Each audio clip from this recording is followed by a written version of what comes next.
जय हिंद दोस्तों। चलिए दोस्तों बात करते हैं इस एक और क्वेश्चन के बारे में। ये CDS 2021 में रिपीटेड क्वेश्चन आया हुआ है।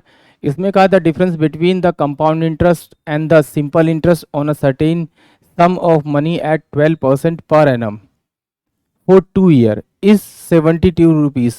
What is the principal amount.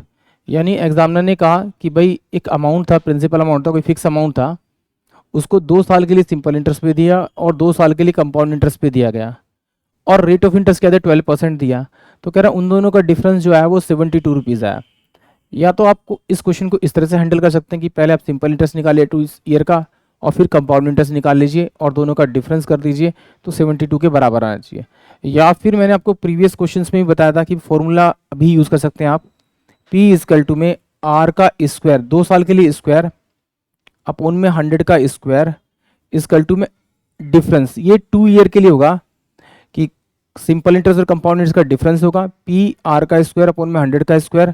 और अगर 3 ईयर के लिए बोले तो आर का पी आर का स्क्वायर अपॉन में 100 का क्यूब और 300 प्लस का आर। आप इस फॉर्मूले को यूज़ कर सकते हैं फॉर 3 ईयर के लिए। ये डिफरेंस दे रखा है आपका 3 ईयर के लिए, तो यहाँ 2 ईयर के लिए बोला है तो हम 2 ईयर का फॉर्मूला यूज़ करेंगे। तो डिफरेंस कितना दे रखा है इसका आपका 72 रुपीज़ दे रखा है इजकल टू में पी मुझे निकालना है, आर कितना दे रखा है मुझे 12 दे रखा है, ईयर कितना दे रखा है मुझे 2 दे रखा है। तो ये 100 का क्या हो जाएगा मेरे पास में आपका स्क्वायर हो जाएगा।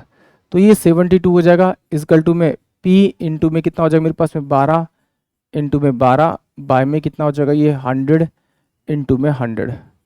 तो 12 6 72 6 दूनी 12, तो ये कितना हो जाएगा 2 पंजे 10 यानी कि 5000 rupees equal to principal amount. यानी कि प्रिंसिपल अमाउंट जो आएगा इसका 5000 आएगा, यानी कि ऑप्शन जो डी होगा वो इस क्वेश्चन के लिए करेक्ट होगा। आई होप आप सभी को क्वेश्चन समझ में आएगा। जय हिंद, जय भारत।